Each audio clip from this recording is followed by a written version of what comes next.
3 मजीद Indians को Trump team में डाला जा रहा है, इंक्लूड किया गया है। मैं आपको मजे की बात बताऊं कि जो बाइडेन की टीम के अंदर 130 इंडियंस मौजूद। ये जंग आ रही है पाकिस्तान में आइंदा 2025 से 26 तक। हाँ। जो दुनिया के मीडिया पे सबसे ज्यादा डंका जिस मुल्क के हालात का बजेगा वो पाकिस्तान है। यहां पे भारत इतना उसका इन्फ्लुएंस है कि डोनाल्ड ट्रंप साहब के पीछे जो सीटें थी दे आर वेरी वैल्यूएबल सीटें थी, बहुत वैल्यूएबल। अब सुनने में आया कि एक बंदा रिकी गिल, उनको अपॉइंट किया गया है senior director south and central Asia national Security council. Ambani family वहां पर थी, इंडिया की बिजनेस क्लास को ट्रंप ने इनवाइट किया था। सर, इंडियन सियासतदान, इंडियन वजीर आजम, इंडियन फॉरेन मिनिस्टर, नो। फिर एक फॉर्मर जर्नलिस्ट हैं कुछ डिसाइड, उनको जो है वो deputy press secretary white house communication team में डाल दिया गया। एक और मैंने आपसे सवाल किया था कि वो जो इन्होंने मेक इन इंडिया कहा है ट्रंप ने, तो हमने देखा कि वो मोदी साहब ने भी मेक इन इंडिया और मेड इन इंडिया की बात की थी। देखें इस वक्त, देखें दोनों चीजों में एक चीज मुश्तरक है, मोदी साहब में और डोनाल्ड ट्रंप में एक चीज मुश्तरक है, मोदी साहब नेशनलिस्ट है, डोनाल्ड ट्रंप नेशनलिस्ट है। डाइवो के अंदर 5 सीईओ ने क्वेश्चंस किए, उनके हर जवाब के अंदर नेशनलिज्म नजर आ रहा था, हर चीज के अंदर। उन्होंने कहा मैंने पिछली दफा 21% पर ले आया था कॉर्पोरेट टैक्स को, इस दफा अगर अमेरिका में चीज बनाओगे मैं टैक्स 15% चार्ज करूंगा, दुनिया में सबसे कम रेशियो है। तो नेशनलिज्म, मुझे कोई पूछ के बताए डॉक्टर जयशंकर के कितने फ्लैट दुबई में और कितने घर लंदन में, मुझे को पूछ के बताए। मोदी साहब का ऑस्ट्रेलिया के किस शहर में रहने का प्रोग्राम है इसके बाद। ये कौमें ऐसे नहीं जाती, कौमें ऐसे नहीं बनती, लेकिन दुख है। जंग आ रही है पाकिस्तान में आइंदा 2025 से 26 तक। हाँ। जो दुनिया के मीडिया पे सबसे ज्यादा डंका जिस मुल्क के हालात का बजेगा वो पाकिस्तान है।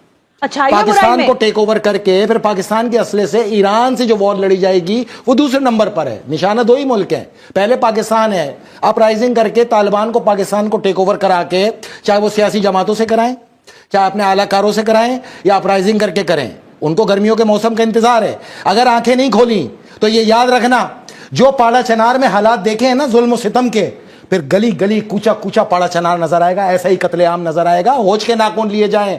पाकिस्तान में अपनी फौज को कमजोर ना करना। अगर तुम्हारी बात में मैं मुतफिक हूं, तुम्हारी हर चीज पे मुतफिक हूं, चलो मैं ये फौज का चैप्टर बंद करता हूं जो मैंने 15 साल इसके ऊपर सेक्रीफाइसेस है मेरी, आज से नहीं है। मैं हर दौर में खड़ा रहा, इवन के मुझे जेल में डालने में सबसे बड़ा किरदार भी उन्हीं का था, चारों बार उन्होंने ही डाला, लेकिन मैं अपने असूल पे खड़ा रहा। तो मैं ये अहद करता हूं, आज तक जो 15 साल मेरी बातें तुमने टीवी पे सुनी, जब तक दलील से जंग है, ये दलील से जंग है। जिस दिन मैदान जंग में आओगे तो मैदान जंग में इंशाअल्लाह अगर जिंदा रहा इस जिहाद का परचम मेरे हाथ में होगा। ये मैं बताता आया हूँ 14 साल से। मैं हर सूरत अपनी फौज के साथ खड़ा हूँ इस जंग के अंदर। आलमी ताकतें सुन लें कि ये अकेले और तनहा नहीं है। 25 करोड़ आवाम को फौज बना के साथ खड़े करना ही मेरा मिशन है। इसीलिए मैं ये आपके टेलीविजन पे मौजूद हूँ और बताता हुआ आया हूँ मुख्तलिफ मुकामात पे आपको।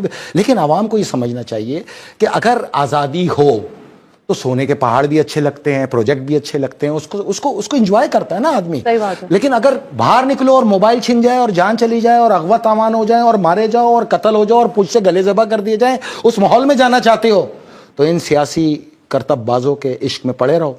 3 मजीद इंडियंस को ट्रंप टीम में डाला जा रहा है, इंक्लूड किया गया है। मैं आपको मजे की बात बताऊं कि जो बाइडेन की टीम के अंदर 130 इंडियंस मौजूद थे, इंडियन अमेरिकन मौजूद थे।